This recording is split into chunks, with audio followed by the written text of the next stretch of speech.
Good morning! Ito na ang ating breakfast. Meron tayong isang egg, nilaga, isang saging, tsaka meron tayong milk bread. May palaman yan na tuna spread. So, itong egg natin ay dalawa to. Mamaya naman yung isang alas 10 sa ating snack. Siyempre, yung mainit na tubig. At meron tayong dalang Ensure milk. Ayan. So, nilagay ko lang dito para maliit lang yung aking lalagyan.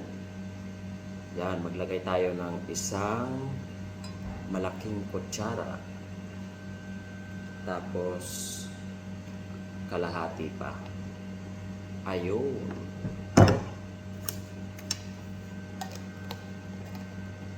Takpan lang natin. So yan, ang ating breakfast ngayon. Yan. Breakfast, Bandara. Thanks for watching.